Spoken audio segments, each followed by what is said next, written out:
Now, before you say it, I know this is extremely unrealistic and a borderline waste of time, but when has that stopped me? I literally did the same exact thing last season and I had fun. I don't care about your opinions. I want to make this video because it makes me feel happy and hopeful in this world. Now, to the astute Formula 1 fan this season, you would know that Ferrari, for lack of a better term, have been comically shit. From telling Charles the water leak is coming from the water, the hiring of a 7-time world champion as self-deprecation, to the Star Wars crawl complaint from the drivers. I mean, my lord, this is getting too much even for me. So I am coping like all sane and healthy people do when they are in denial.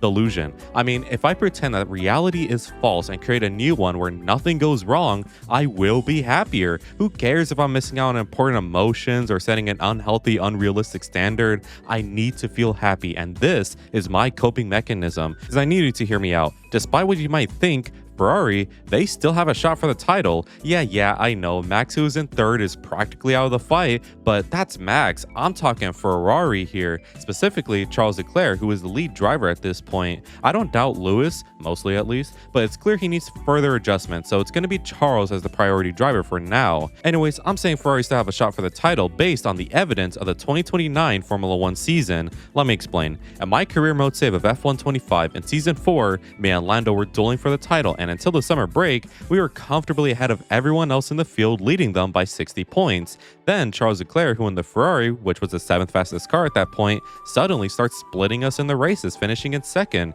and he would do this for many races, even winning a few. So from 15th in the standings with like 18 points before the summer break, he finished that season 4th in the standings and massively closed the gap to us.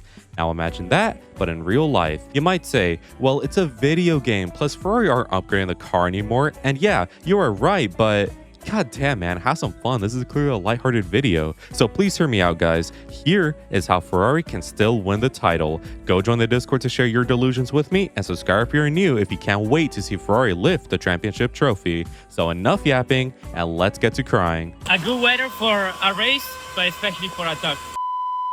So to really understand all my delusions in this video, we must first see how we got here. The season started in Australia, and with the pressure of a mountain on our backs, we needed to make a good first impression, so did absolutely not. Charles was actually running well, all things considered, in 5th, but got stuck in a train. However, with rain falling, Charles could pit at the right time and get ahead, and maybe contend for the end. Never mind, he spun like a dummy. But it's not all over, since we could come back by playing the pit game right, but also never mind, we stayed out for too many laps and finished in 8th and 10th. But we were 1-2 though. China also wasn't much better. For the sprints, it looked real promising since Lewis got pole and won, and it was in dominant fashion as well since no one sniffed him all race. And to the naive fan, they would expect Lewis to perform the same for full qualifying and race, but nope, I'm a Ferrari fan, and if it's looking good, it's bad. Lewis qualified 5th and Charles 6th, which is fine, it's okay, we could come back from that. Let's just keep it clean and not make contact, and god damn it. This was actually a blessing though. Charles became faster and was cooking in that race, while Lewis was fine in 5th, but hey,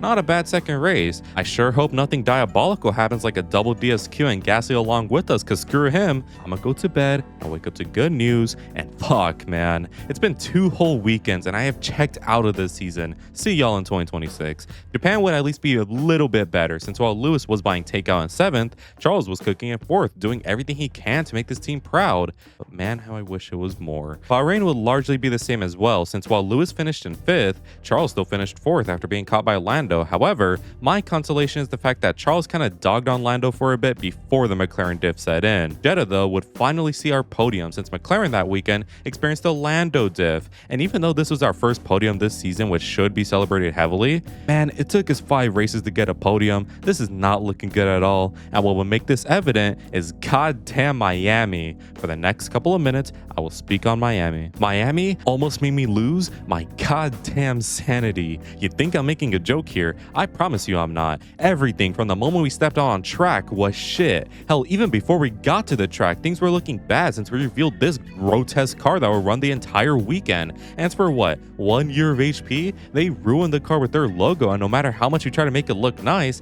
it just looks so out of place. Plus the suits are somehow worse, and you really just get the feeling it's over for us. Even though FP1 will look pretty okay with Charles in P2, it's practice, man. We love farming these and disappointing later, which is precisely what happened. Not even a day later, but mere hours later. In case you forgot, Miami was a sprint weekend, and for the sprint qualifying held the same day as FP1, Ferrari qualified in 6 and 7. Don't even say the fucking thing. And this does not inspire hope in me at all. Miami is a track that is anti-overtaking, but if there's any hope to take away, it is raining for the sprint, which can cause chaos and magic to happen. So please, let's just get to the grid and keep it calm, and you gotta be kidding me. On not even lap 1, not even lap 0, aka the formation lap, but on the goddamn reconnaissance lap, aka lap -1, Charles crashes after seeing the river stream of water and thinking, yeah, let's put on inters, which clears puddles and not the goddamn Nile River. So before the sprint is anywhere near beginning, we are already down a car. You know, at least the sprint was good for us since Lewis did finish 3rd after getting it right on the tire, so good shit, buddy. Let's keep it up for the main qualifying later and cook them, right, Lewis? Gotta be kidding me. It's not even a thing like a soul for a soul since Charles qualified in 8th, which isn't any better, and now for the race, we are way down in the pack with a car that the drivers hate around a track that is anti-overtaking, and perhaps worst of all, we are in Florida. I remember considering skipping the race, but I had to believe there was a chance. So was there?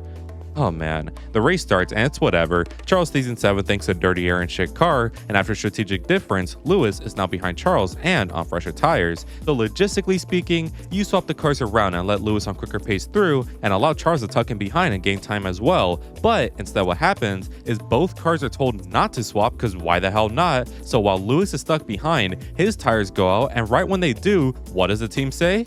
Swap the positions. So you know what happens. Lewis on his dead tires can't catch up, which leads to the places swapped again because why not? And we let Sainz, who we were a mile away from, close up. I mean, this race had everything, man. Bad strategy, bad car, drama between the drivers, and a delusional team principal who says, nah, it was fine.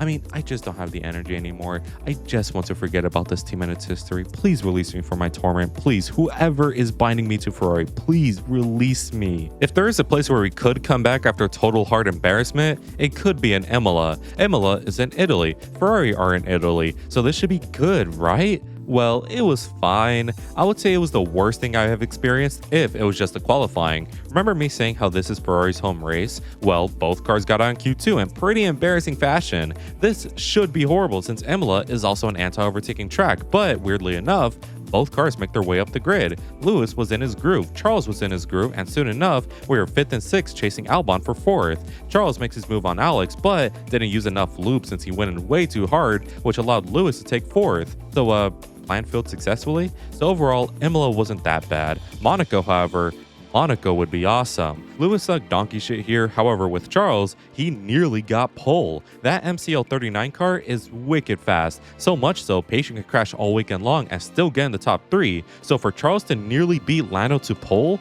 that's just fantastic. Obviously, it's Monaco, so Charles would only come home in 2nd, but that bit of hope, man, I am here for it. Spain would continue this as well since once again, Lewis sucked hard. I mean, he got overtaken by a Sauber on merit, but Charles got another podium thanks to Max's crash out. Canada though would be another mid-weekend from us, and this one kind of stings more since while the McLaren was fast that weekend, their drivers sure weren't. So this one is maybe a missed opportunity. Austria was back in business thankfully since this time Lewis didn't suck butt and cooked along with Charles who finished on the podium once again. Let's see by how much. Nearly 20 goddamn seconds. It's nothing. Same with Silverstone, since in the dry qualifying, after looking really fast all weekend, Lewis only qualifies in 5th with Charles 6th, and when we are given a lifeline in the race through the rain, we failed to take hold of it since Charles saw the damn track and thought dries were good. A complete opposite from last year, however, and Lewis was getting outpaced by Hülkenberg to the podium.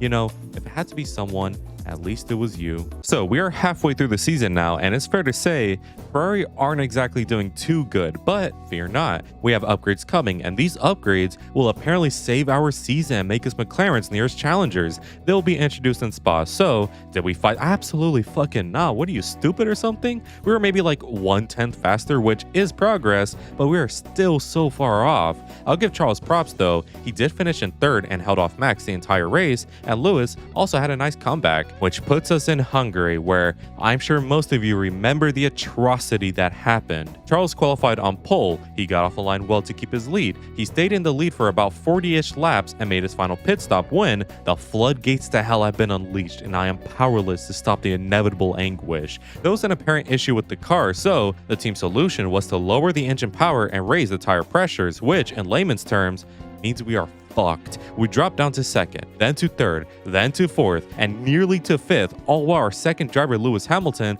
is having a reminiscing session with Max in the lower half of the grid. But I am an optimist. We were fighting and holding off McLaren here. Maybe those upgrades do have balls. So, you know what I am doing? Like all great gamblers and drug addicts before me, I am staying delusional and will believe that it is possible. In my case, the title is possible. So let me tell you exactly how it will happen. I will have a spreadsheet where I will show you how many points we score and see if the titles are possible for the drivers and team. Starting with Zandvoort, and I say this one is a wet race that Norris will win, but not without its drama. Lando gets pulled with Piastri second, and at the wet start, Lando holds well, but at the banking, Lando sends Piastri wide, and coming out of it, Piastri is on the wet grass and crashes out. Lando gets a penalty for this, but he still wins regardless, and who is in second? Charles Leclerc. Also Gasly podium, because why not? Monza, however, is the turning point. Monza, also based in Italy, is our home race as well, and we need a good result after what happened in Imola. So we maybe conspire with Lewis thanks to the help from Flavio Briatore, and the plan is simple. Charles is in fifth with Lewis in fourth. The race starts and Lewis misses his braking point, colliding with Russell in third, who hits Lando in second, who also hits Piastri in first, taking them all out at once, just like with Bottas. How can that possibly happen? Who knows, but it will. Obviously, Lewis is out of the race as well, and Charles inherits the lead, who also wins the race. Also, Max DNFs too, because why not? Baku should also be another fun one where no magic tricks this time are in play. McLaren are slower than usual here, which allows the actual good drivers to take the opportunity. Lando starts second, Max in third, and Charles pole. Sometime in the race, Lando and Max collide, but don't DNF. They're just sent to the back. This allows Charles to comfortably win from Piastri and Lewis, who finally steps on the podium. Also, Antonelli gets disqualified. Singapore, though, would end this run of form somewhat, since Piastri will win from Max and then Charles. Lewis holds on to fourth after being hounded the entire race by Lando, who probably bottled qualifying, I don't know. Also, Russell finishes in sixth, 50 seconds behind Lando. Now for the COTA sprint, and it's a sprint, so here are the results. They somehow happen. And for the real race, shit is getting real. The title fight at this point sees Piastri 7 points ahead of Lando, and Lando is now getting desperate. After being bitched by Max at COTA turn 1 last year, Lando thinks, not again. So after Piastri cockblocks him running up to turn 1, Lando, instead of backing out, thinks, not again. So he stays put and crashes into Piastri, which breaks both of their cars, leading to a double DNF. And who benefits from this? Max Verstappen. But Charles is in second and Lewis is in third, so this is still on. Also, this is a wet to dry race. Mexico would see the McLaren boys not crash, but that doesn't mean they're fast. Historically, Mercedes engines don't like this place while Ferrari and Honda engines do, which causes Charles to win this race, but the two McLarens still finish behind him as well. Picture that image. Also, Max and Lewis nearly crashed at turn 1. Again, no one cares for the sprints, so here you go for the Brazil sprints. And for the main race, chaos yet again. Piastri still leads the title by 5 points over Norris. Lando is getting desperate now, especially given how last year this race basically killed his title hopes. So Lando must finish ahead of Piastri here, and he does that, you know, by taking it out of turn 6. However, Lando was too rough since his front wing was damaged in the process and now has to pit and be relegated to the back. He comes back, but only to 4th, which still puts him ahead of Piastri now in the title fight. And who wins this race? Charles Leclerc from Lewis Hamilton to make it a Ferrari 1-2. Also, Max finishes behind 15 seconds in third. Now for Las Vegas, the race I am attending this year. Don't ask me about my debt, it's still way too much, and I want to see action. Historically, McLaren do not like this circuit, but this year, that still makes them qualify 3rd and 4th. Piastri is getting desperate now since he is 7 points behind Lando and needs points quickly, so he does the only logical thing. He dive bombs Lando at the end of the super long straight, which sends Lando straight into the wall at the mini chicane.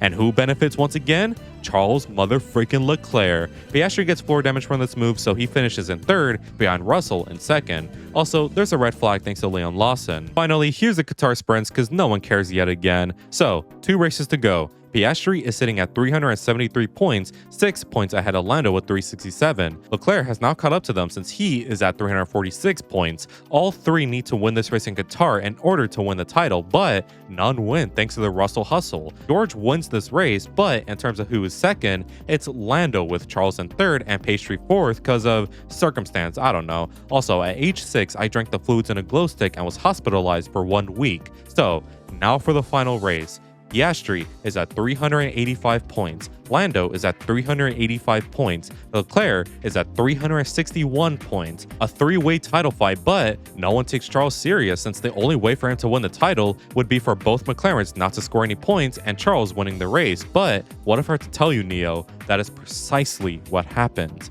At turn 5, at the infamous hairpin, Piastri sends a dive bomb on Lando, but it was too rough since he hits Lando Norris, destroying his bodywork and Piastri's own suspension, leading to a double DNF. Right now, Piastri will win on countback, but Charles is now third and needs to fight his way past his two biggest rivals, George and Max. Charles gets by George on lap 12, and Charles on lap 43 of the Abu Dhabi Grand Prix gets ahead of Max, which makes him the leader of the race, and he comes home to win the entire bloody thing. From half court, Charles Leclerc wins the Abu Dhabi Grand Prix and the Formula 1 driver's title by exactly 1 point. Just as Kimi did in 2007, Charles lets his competition destroy each other and reaps the benefits. Charles Leclerc is your 2025 World Drivers' Champion. Absolute cinema. But we still lose the constructors by more than 100 points because no way we come back for that one. So that was how Ferrari can still win the title. Look, man, I don't care if this is ambitious or stupid. This makes me happy. To know that it is possible no matter the odds, it keeps me happy. Again, it's like gambling. Never let anyone tell you to stop because as long as there is a chance, you have to keep going. Who cares about the damage? That victory will make it all worth it. So just please go on going, man. Trust me, you got this. Anyways, if Ferrari don't win a race, let alone the title, I will sell the channel to Elon Musk, so don't disappoint us, Ferrari. Anyways, I want to give a quick shout out to all members of the flock for the continued support. Make sure to join if you want cool benefits, as well as just helping me out. Anyways, if you enjoyed today's video, make sure to leave a like and subscribe since it really helps me out. Make sure to let me know in the comments what you think of this. And as always, have an amazing day. Good weather for the duck.